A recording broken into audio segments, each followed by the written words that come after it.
Hello everyone, स्वागत है आप सभी का। हम लोग जैसा कि क्लास 9 इकोनॉमिक्स देख रहे हैं, आज पार्ट 3 का बात करेंगे। क्योंकि आप लोग के लिए नया सब्जेक्ट है, इसीलिए इसमें ज़्यादा लंबा लंबा क्लास नहीं हो रहा है। ठीक है, तो आप लोग आराम से पढ़ते रहिए। ठीक, तो हम लोग जो लास्ट देखे थे वो सेकंड टॉपिक तक देख लिए थे। अब हम लोग को देखना है वो थर्ड पार्ट। ठीक है, लास्ट टॉपिक जो हम लोग देखे थे कि क्या भूमि, जितना भूमि है वही ज़्यादा पैदावार दे सकता है क्या। थर्ड नंबर में देखना है क्या भूमि यह धारण कर पाएगी। यानी कि हम लोग जो बहुत ज़्यादा उत्पादन करते हैं, एक ही जगह पे बहुत सारा फसल उगाने लगते हैं, क्या भूमि यह धारण कर पाएगी। तो देखिए, इसी को हम लोग समझते हैं। धारण मतलब कि क्या, जो हम लोग इतना भूमि को इतना ज़्यादा यूज़ करेंगे तो क्या वो सह पाएगा, क्या वो फिर से वही उत्पादकता दे पाएगा, ये पढ़ना है इसमें। ठीक है, तो देखिए लिखा हुआ है कि भूमि तो एक प्राकृतिक संसाधन है, आपको पता होगा, नेचर ने हमें दिया है, हमारे पास तो नहीं है। तो भूमि जो है वो एक प्राकृतिक संसाधन है, इसीलिए इसको हम लोगों को सावधानी से यूज़ करना चाहिए। किस तरीके से सावधानी से यूज़ करना चाहिए। जब वैज्ञानिक रिपोर्ट वगैरह जब हम लोग देखते हैं तो लिखा हुआ है कि हम लोग जो है आधुनिक कृषि जो कर रहे हैं, आप लोग पढ़े थे ना कि आज हम लोग मॉडर्न टाइप का खेती करने लगे हैं, जिसमें हाई यील्ड सीड्स लगने लगा है, बहुत ज़्यादा पानी का ज़रूरत पड़ने लगा है, उर्वरक का ज़रूरत पड़ने लगा है, और कीटनाशक वगैरह सब का ज़रूरत पड़ने लगा है। ठीक है, तो ये सब जब ज़रूरत पड़ने लगा है तो इसी को बोलेंगे क्या, इसी को बोलेंगे आधुनिक कृषि प्रणाली। और आधुनिक कृषि प्रणाली जो है वो बहुत ज़्यादा उपयोग कर रहा है भूमि का, अति उपयोग। वही लिखा हुआ है, खेती के आधुनिक कृषि विधियों ने प्राकृतिक संसाधन आधार का अति अति उपयोग किया है, बहुत ज़्यादा उपयोग कर रहा है। ठीक, जैसे बहुत सारे क्षेत्र में हम लोग हरित क्रांति देखे थे। हरित क्रांति खास करके हरियाणा, पंजाब और पश्चिमी यूपी की तरफ आया था। तो इस एरिया में हम लोग देखे थे सब्सिडी वगैरह बहुत ज़्यादा दिया गया सरकार के द्वारा। तो अंधाधुंध यूज हुआ पानी का, नलकूप से पानी यूज़ किया जा रहा था और भौम जल का यूज़ हो रहा था। ये सब की वजह से हमारा प्राकृतिक संसाधन को बहुत ज़्यादा क्या हुआ, नुकसान पहुंचा। ठीक, आगे बता रहा है कि हम लोग इतना ज़्यादा अगर यूज़ करेंगे, क्योंकि वो एक प्राकृतिक संसाधन है, तो इससे बहुत ज़्यादा नुकसान होने की संभावना है। जैसे दो बात बताया है कि मिट्टी जो उत्पादन करने का क्षमता होता है मिट्टी के अंदर, उसको बोलते हैं मिट्टी की उर्वरता, फर्टिलिटी। अब कोई मिट्टी का अपना उर्वरता क्षमता होता है, यानी कि मिट्टी कितना उत्पादन कर सकता है, उसको बोलते हैं उसकी उर्वरता क्षमता। अब मिट्टी का उर्वरता क्षमता जब हम लोग बहुत ज़्यादा खेती करेंगे तो उससे उर्वरता क्षमता क्या होने लगेगा, कम होने लगेगा। और ये प्राकृतिक है, ये बहुत लंबे समय से इसको मिलता है। तो हम लोग जो नुकसान पहुंचा रहे हैं वो अच्छा नहीं कर रहे हैं प्राकृतिक संसाधनों को। ठीक है, एक बार अगर ये आपके पास से गया तो इसको वापस पुनर्जीवित करना बहुत ही ज़्यादा क्या हो जाएगा, कठिन हो जाएगा। इसीलिए अगर कृषि का विकास ऐसे ही आप लोग चाहते हैं तो ये सुनिश्चित करने के लिए हमें पर्यावरण की देखभाल करनी चाहिए। बोल रहा है कि हम लोगों को पर्यावरण का देखभाल करना चाहिए अगर चाहते हैं कि कृषि उसी तरह सतत विकास करता रहे। ठीक है, तो क्या देखें हम लोग कि क्या भूमि एक्सेप्ट कर पाएगा। तो देखिए, एक्सेप्ट तो नहीं कर पाएगा जैसे हम लोग यूज कर रहे हैं, सीधा बात। और उसको तो क्या हम लोग खेती करना छोड़ दें, नहीं, उसके तरीके को अलग कर सकते हैं, चेंज कर सकते हैं। उसी पे रिसर्च वगैरह होते रहता है और नए नए वैज्ञानिक तरीकों को अपनाना चाहिए। एक मिट्टी का परीक्षण भी तरीका है, मिट्टी के लिए लेबोरेटरी बनाया जाता है हर एरिया में। अब आपको कितना खाद डालना चाहिए, कितना फर्टिलाइज़र डालना चाहिए, ये आपके एरिया में वहाँ टेस्ट करके बताया जाएगा। लेकिन क्या किसी को इतना फुर्सत है कि जाके मिट्टी का टेस्ट करवाए, नहीं, किसी को फुर्सत नहीं है। ठीक है, अंधाधुंध डालना है, सरकार उस पर भी सब्सिडी दे ही रहा है। आपको पता है कि जो खाद आता है वो कितना महंगा आता है, लेकिन बहुत ज़्यादा सब्सिडी के वजह से आपको 10, 12, 25 रुपये कितना किलो मिलता है, जिसके वजह से लगाया पूरा दे रहे हैं तो भर भर के। लेकिन ये सही अप्रोच नहीं है। जितना मिट्टी को ज़रूरत है उतना ही देते तो शायद मिट्टी और अच्छा काम करता, लेकिन उतना साइंटिफिक टेम्परामेंट डेवलप नहीं होता है लोगों के अंदर, बस जैसे तैसे यूज़ करता है। ये खेतों का साइज़ है, इस पे आएंगे। यहाँ बॉक्स में कुछ दिया हुआ है, एक बार इसको थोड़ा पढ़ लेते हैं। देखिए अच्छा चीज़ है। रासायनिक उर्वरक ऐसे खनिज देते हैं जो पानी में घुल जाते हैं। रासायनिक उर्वरक जो हम लोग फर्टिलाइज़र यूज़ कर रहे हैं वो पानी में क्या होता है, बहुत तेज़ी से घुल जाता है और पौधों को तुरंत मिल जाता है। पौधा को जो चाहिए पोषक तत्व वो उसको तुरंत मिल जाता है, लेकिन मिट्टी इन्हें लंबे समय तक धारण नहीं कर सकती। लेकिन मिट्टी के अंदर जो वो पानी में घुला हुआ चीज़ मिल जाता है फर्टिलाइज़र, वो इसको ज़्यादा दिन तक नहीं रख सकता मिट्टी, वे मिट्टी से निकल जाता है और भौम जल, नदी और तालाबों में प्रदूषित कर देता है। मिट्टी से वो कहाँ चल जाएगा, बाढ़ वगैरह आता है तो मिट्टी से वो बह के चला गया दूसरी जगह। अब बाढ़ नहीं भी आता है तब भी वो भौम जल के द्वारा चल जाएगा कहाँ, ज़मीन के नीचे, और तालाबों को प्रदूषित कर देगा। प्रदूषित रासायनिक उर्वरक मिट्टी में उपस्थित जीवाणुओं और सूक्ष्म अवयवों को नष्ट भी करते हैं। मिट्टी में बहुत सारा बैक्टीरिया वगैरह का जरूरत पड़ता है जिससे खेती होता है, ठीक है, उसको भी वो नष्ट करता है। कौन, रासायनिक उर्वरक, ठीक है। तो इसका अर्थ है कि उनके प्रयोग के कुछ समय पश्चात मिट्टी पहले की तुलना में कम उपजाऊ रह जाएगी। इसका मतलब है कि अगर आप लोग इसको ज़्यादा यूज़ करते हैं तो मिट्टी पहले की तुलना में कम उपजाऊ रह जाएगी, ठीक है। फिर भी लोगों को लग रहा है कि हमें उत्पादन तो वैसा ही मिल रहा है, वैसा ही इसलिए मिल रहा है क्योंकि आप और अंधाधुंध डाल रहे हैं। कब तक डालिएगा, देखते रहिए कितना दिन तक आपका साथ देगा, ठीक है। आगे एक दूसरा बात, देश में रासायनिक खाद सबसे अधिक प्रयोग पंजाब में है। देश में सबसे ज़्यादा जो केमिकल फर्टिलाइज़र यूज होता है वो कहाँ होता है, पंजाब में। कहाँ होता है, पंजाब में। अब पंजाब में होता है तो वहाँ रासायनिक खाद का जो लगातार प्रयोग हुआ वो मिट्टी का क्वालिटी एकदम ख़त्म कर दिया। वहाँ पे अगर आप ऐसे ही लगा दीजिए ना, फर्टिलाइज़र नहीं डालिए तो कुछ नहीं उगेगा वहाँ, इतना हालत ख़राब है वहाँ के मिट्टी का, ठीक है। और प्रॉब्लम कुछ बताया, देखिए पंजाब के किसानों को पहले का उत्पादन स्तर पाने के लिए अब अधिक से अधिक रासायनिक उर्वरकों और अन्य आगतों का प्रयोग करना पड़ता है।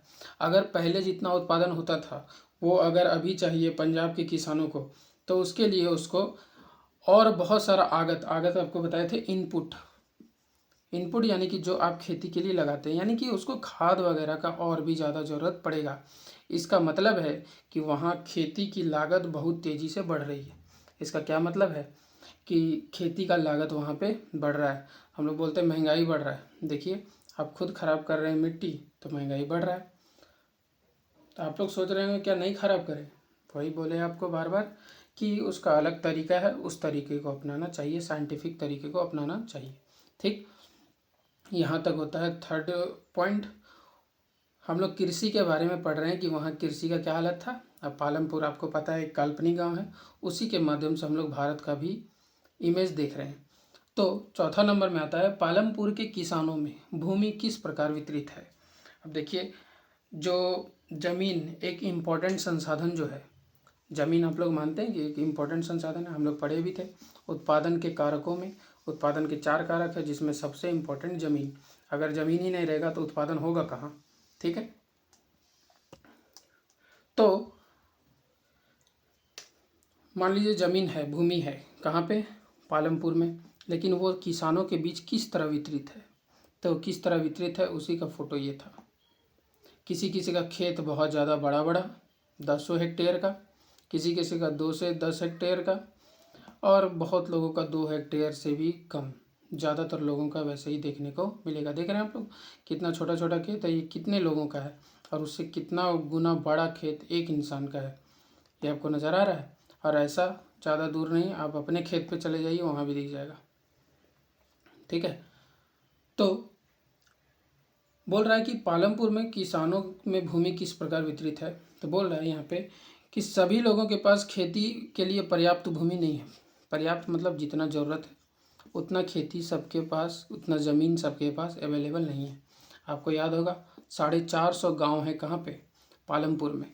और पालमपुर में 450 गाँव के 450 जो लोग हैं, घर है, उसका 1/3 यानी कि 150, यानी कि कितना 150 उसके पास तो ज़मीन है ही नहीं, उसके पास जो है भूमि तो है ही नहीं, ठीक है। ये कितने लोगों का बात कर रहा है? 150 परिवार का। और 150 परिवार जो भूमि नहीं है वो अधिकतर कौन लोग हैं? दलित लोग। दलित किन्हें बोलते हैं? जिनको समाज में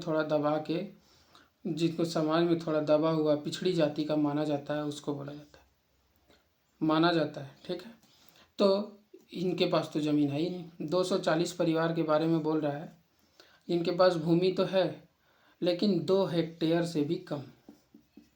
कितना? 2 हेक्टेयर छोटा भूमि से भी छोटा, यानी कि कितना छोटा भूमि है, और यानी कि उससे तो आमदनी तो नहीं हो पाएगा ज़्यादा, आमदनी ज़्यादा नहीं हो पाएगा, थोड़ा बहुत होगा। और उसी को एक एग्जाम्पल से बात समझाया है, और समझिए ये आपके घर में भी होता होगा, आस पड़ोस में भी होता होगा। बोल रहा है 1960 का समय है, एक कृषक है गोविंद, जिसके पास 2.25 हेक्टेयर का ज़मीन। ठीक है, और वहाँ पे जो ज़्यादातर भूमि है वो असिंचित है, यानी कि सिंचाई अच्छे से नहीं होता है। गोविंद अपने 3 बेटे के साथ वहाँ पे मिल के खेती करता था। ठीक है, लेकिन इतने छोटे भूमि पे इतने लोगों का खाना उत्पादन अच्छे से नहीं हो पाता था। परिवार एक भैंस भी लेके रखा था, भैंस, बफेलो है ना, और भैंस जो है उससे कुछ अतिरिक्त आय हो जाता था, जिससे उन लोगों का गुजारा चलता था। लेकिन कुछ समय बीता तो गोविंद दुनिया से चला गया, डेथ हो गया उसका। अब जो है वो ज़मीन भाइयों के बीच बट गया और हर भाई के हिस्से में आया 0.75 हेक्टेयर। अब देखिए, पहले तो वो परिवार अच्छे से खा नहीं पा रहा था, अब ये अलग हुआ है तो इतना कम भूमि में अब यहाँ से उत्पादन वो कैसे करेगा? और उत्पादन करेगा तो बताइए क्या उसको खाना भी मिल पाएगा क्या साल भर का? ठीक है, तो नहीं कर पा रहा था गुजारा, इसीलिए उसको अतिरिक्त कोई दूसरा काम ढूंढना पड़ेगा मजबूरी में, क्योंकि खेती से उसका आमदनी तो पूरे तरीके से पूरा नहीं होने वाला है। ठीक है, फिर आते हैं, बोल रहा है ऊपर फोटो में आप देख सकते हैं कि किस तरह ज़मीन वहाँ पे बटा हुआ है, किसी का बहुत बड़ा बड़ा और किसी का बहुत छोटा छोटा, इस तरह आप लोगों को नज़र आ रहा होगा। ठीक है, तो बहुत सारा ज़मीन ऐसा है जो बहुत बड़ा बड़ा है, बहुत सारा ऐसा है जो बहुत छोटा छोटा है। पालमपुर में लिखा हुआ है जो मझोले और बड़े किसान हैं, मझोले यानी कि मंझले मंझले, एक तो हम लोग देखें बहुत छोटा, एक देखें छोटा, और तीसरा देख रहे हैं मंझला, एक है बहुत बड़ा। तो पालमपुर में जो मंझोले और बड़े किसान हैं वो ऐसे 60 परिवार हैं। कितना? 60 परिवार। 60 परिवार ऐसे हैं जिनके पास 2 हेक्टेयर से ज़्यादा की भूमि है। कितना? 2 हेक्टेयर से ज़्यादा, ठीक ठाक भूमि हो जाता है 2 हेक्टेयर प्लस, है ना, तो इसीलिए ऐसा बांटा गया है। 2 हेक्टेयर से ज़्यादा भूमि है, और कुछ तो ऐसे हैं बहुत कम ही, लेकिन कुछ किसान, बड़े किसान ऐसे हैं जिनके पास 10 हेक्टेयर से भी ज़्यादा का ज़मीन है। ठीक है, 10 हेक्टेयर से ज़्यादा का भी ज़मीन नज़र आता है। तो वो तो चलिए पालमपुर का कहानी बताया, लेकिन रियल में इंडिया में क्या है उसका भी फिगर दिया हुआ है। लेकिन एक आप लोग फ़ोटो देख लीजिए, बीच में बोर हो गए होंगे इतना देर से पढ़ते पढ़ते। यहाँ पे दिखाया है कि खेती के लिए कैसे मॉडर्न तकनीक का यूज़ किया जा रहा है। देखिए मशीन से कीटनाशक वगैरह छिड़क रहा है, और ये तो पहले ज़माना में जो चलता था बैल, अभी भी चलता है, पहले ज़माना, ज़्यादा ज़माना नहीं गुजरा है। ठीक है, यहाँ पे एक्स्ट्रा एक्टिविटी चल रहा है, फिर ये हल जोत रहा है, ये फसल छिड़क रहा है, और ये मशीन के द्वारा उत्पादन हो रहा है। यही सब यहाँ फोटो में दिखाया है। एक यहाँ पे बताया है 2015 का, ये एक Indian state of Indian agriculture 2015, वहाँ का एक डाटा उठाया गया है।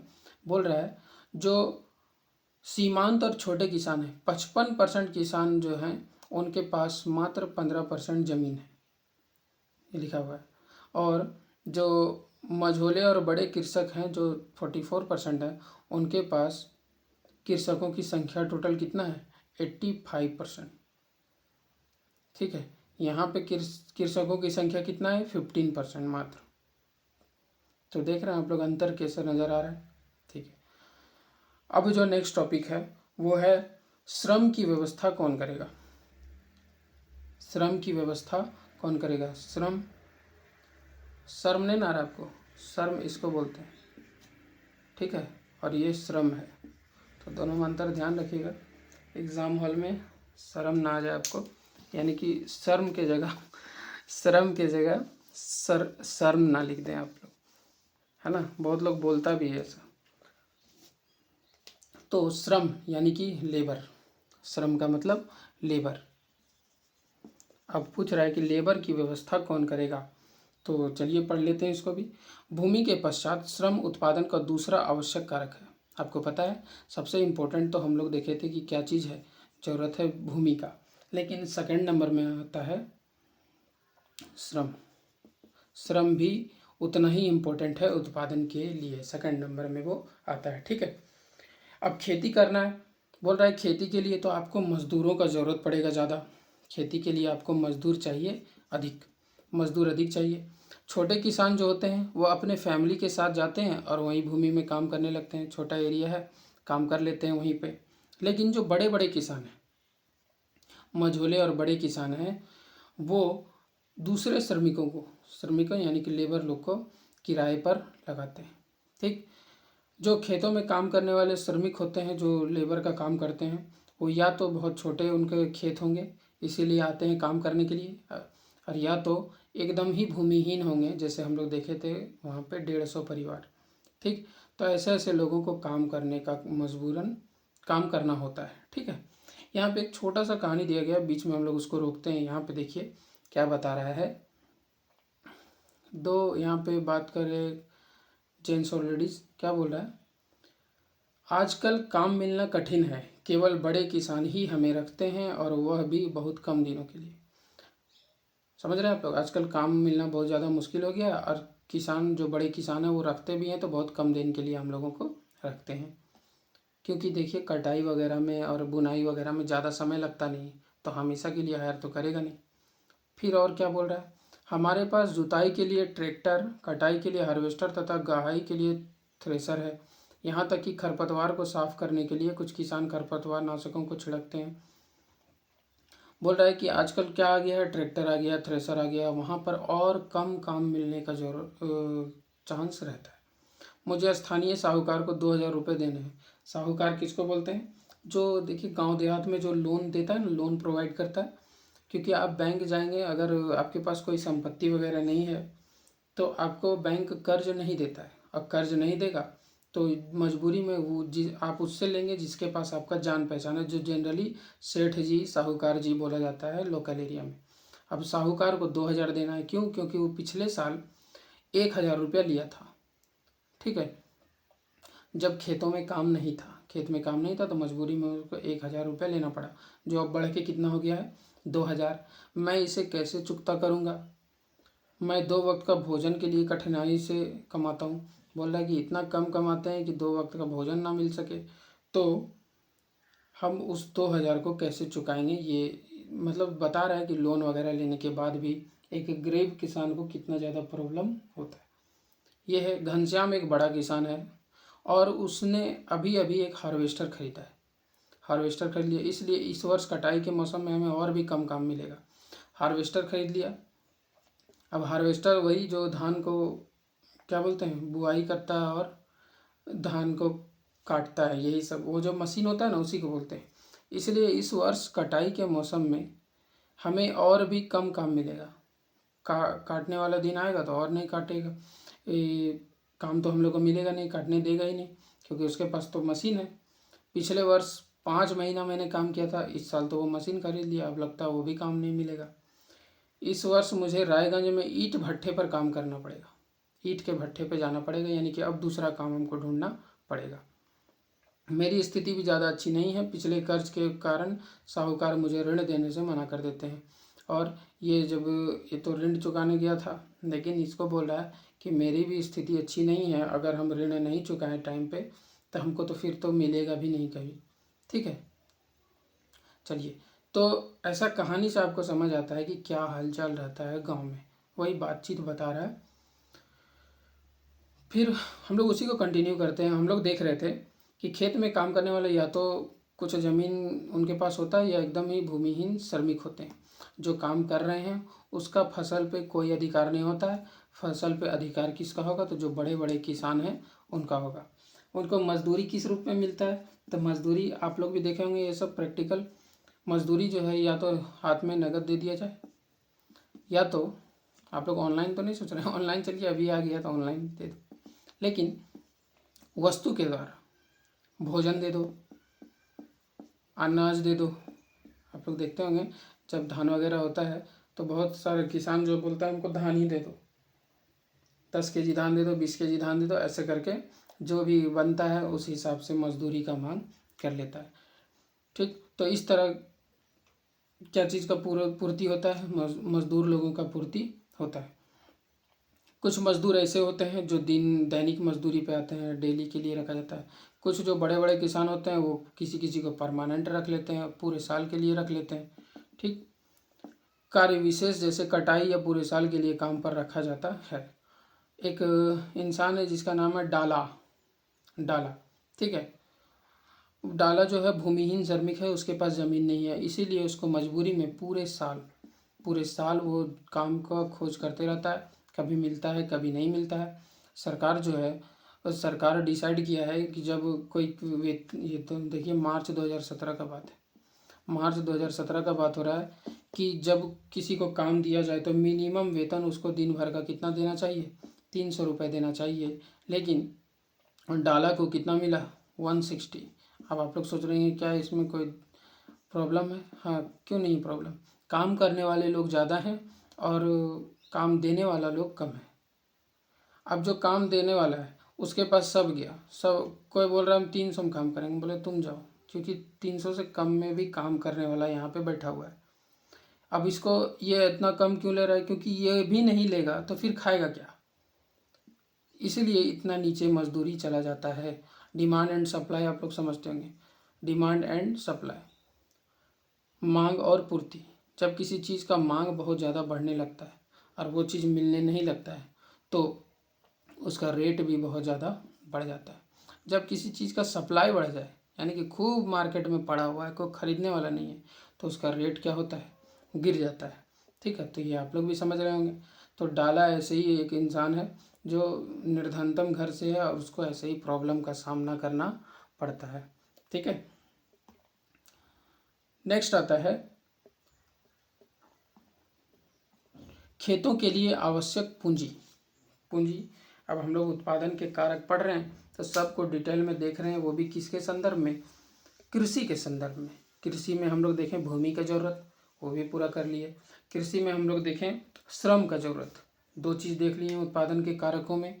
अब कृषि में हम लोग को देखना है पूंजी का, पूंजी यानी जो आप पैसा लगाएंगे उसी को क्या बोला जाता है, पूंजी यानी कि कैपिटल। क्या बोला जाता है, कैपिटल। ठीक, अब एक चीज़ आप लोग अभी पढ़ें कि देखिए आजकल जो है खेती का मॉडर्न तरीका अपनाया गया है, और जब मॉडर्न तरीका अपनाया गया है तो इसमें पूंजी बहुत ज़्यादा लग रहा है। पूंजी का आवश्यकता क्या हो गया है, बढ़ गया है, पूंजी ज़्यादा लेना पड़ रहा है, हम लोग को ज़रूरत पड़ रहा है। इसीलिए बोल रहा है कि आजकल किसानों को, जो छोटे छोटे किसान हैं जिनके पास रुपया नहीं होता है घर में, वो क्या करते हैं, उनको उधार लेना पड़ता है। अब उधार कहाँ से लेंगे, या तो किसी किसान से लेंगे या गांव के सेठ जी साहूकार से लेंगे। और जब ये सेठ साहूकार कर्ज देते हैं तो इनका ब्याज रेट क्या होता है, ब्याज दर भी बहुत ज़्यादा होता है। ब्याज दर बहुत ज़्यादा होता है तो फिर चुकाने में भी उतना ही कष्ट होता है, यानी कि लोग बहुत ही मुश्किल से जीवन गुजार रहा होता है। एक एग्जाम्पल से बात समझिए, सविता का कहानी दिया हुआ है। ठीक है, सविता एक छोटी कृषक है, यानी कि वो खेती करती है। वह अपनी 1 हेक्टेयर ज़मीन पर गेहूं पैदा करने की योजना बनाती है। उसका मात्र 1 हेक्टेयर का ज़मीन है, सोचती कि गेहूं उत्पादन करेंगे, लेकिन बीज खरीदना है, कीटनाशक खरीदना है, पानी भी लेना है, और बहुत सारे जो औजार होते हैं जिससे कोड़ने उड़ने का काम होता है वो भी उसका ख़राब है तो उसको भी रिपेयर करवाना है, मरम्मत करवाना है। इसके लिए उसको चाहिए ज़रूरत, किस चीज़ का ज़रूरत है, तो पैसा का। अब पैसा का ज़रूरत जो जो तत्काल लगता है उसको क्या बोलते हैं, याद कीजिए। पूंजी का कौन सा रूप, कार्यशील पूंजी। क्या याद आ रहा है आपको, वर्किंग कैपिटल। जो डेली काम करना है उसके लिए जो पूंजी लग रहा है। ज़मीन आप डेली डेली नहीं खरीद रहे हैं कि ज़मीन में अगर पूंजी लगता तो वो आपका स्थायी पूंजी होता, मशीन लगता तो वो आपका स्थायी पूंजी होता, लेकिन यहाँ पे कार्यशील पूंजी ये सब में लगने वाला है। जो छोटा मोटा खर्च आएगा। और बोल रहा है जिसके लिए उसे 3,000 रुपये लगेगा इस छोटे से क्षेत्र में, उसको जो खेती करना है उसमें उसको कितना का खर्च आएगा, 3,000। लेकिन उसके पास तो है नहीं, तो वो क्या करेगी, एक तेजपाल नाम का इंसान है वहाँ। अब तेजपाल से वो जाती है क्या करने, कर्ज लेने। अब कर्ज लेने के लिए वो 4 मंथ में चार्ज करता है 24%, यानी कि 1 मंथ में 6%, जो कि बहुत ही ज़्यादा रेट है। अभी आजकल आप जाएंगे बैंक में, अगर सिविल अच्छा है आपका तो आपको मात्र 1% या 1% से भी कम में लोन मिलता है। यानी कि अगर आप 1 लाख लोन लेते हैं तो आपको 1 मंथ में कितना देना होगा, 1,000 रुपये, ठीक है। और वही इससे लेते तो 1 मंथ में 6,000 रुपये। अंतर नज़र आ रहा है आपको कितना ज़्यादा अंतर है। तो वही बोल रहा है कि जो लोकल सेठ साहूकार होता है वो 24%, यानी कि मतलब बहुत ही ज़्यादा हाई रेट पे लोन देता है, ठीक है। और साथ में देखिए एक चीज़ और किया है, एक वचन भी ले लिया उससे। क्या वचन लिया कि जब नेक्स्ट कटाई वगैरह का टाइम आएगा, जब मेरे खेत में लेबर का ज़रूरत पड़ेगा तो तुमको 100 रुपया पर डे देंगे और तुमको काम करना है। देखिए उस टाइम मजदूरी था 300 रुपये और देगा कितना, 100 रुपये, और उसको काम भी करना है। लेकिन उसको मजबूरी था, उसको पैसा का ज़रूरत था, और साथ में उसको एक और प्रॉब्लम था कि यहाँ तो मजदूरी तो करना है ही, साथ में वो 3 बच्चे की माँ भी है। उसके घर में 3 बच्चा है, जिसके वजह से उसको वहाँ भी जिम्मेदारी निभाना पड़ता है। फिर भी वो उस कठोर शर्त को मानने के लिए तैयार हो जाती है। क्यों? क्योंकि अगर पैसा नहीं लेंगे तो हम उत्पादन नहीं कर पाएंगे, और उत्पादन नहीं कर पाएंगे तो जो थोड़ा बहुत इनकम आने का चांस है, जो कुछ खाने का आएगा, वो भी नहीं आ पाएगा। इसीलिए वो रिस्क लेने के लिए तैयार हो जाती है, जबकि उसको मालूम है कि उसको चुकाना बहुत ही ज़्यादा मुश्किल होगा। फिर भी वो क्या करती है, उसे मान लेती है, ठीक।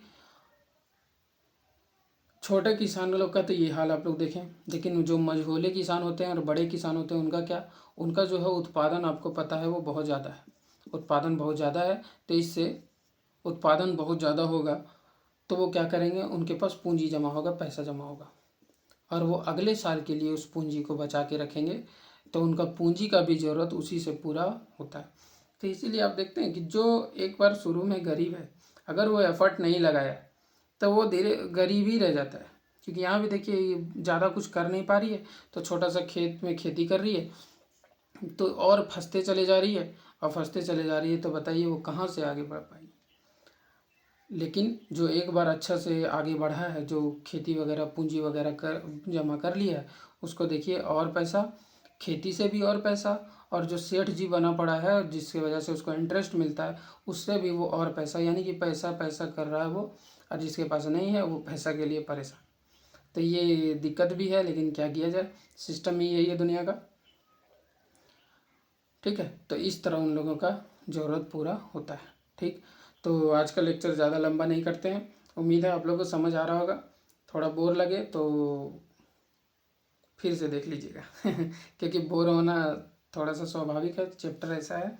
लेकिन आपको पढ़ते रहना है, रीडिंग लगाते रहना है, तभी आपका समझ डेवलप हो पाएगा, ठीक है।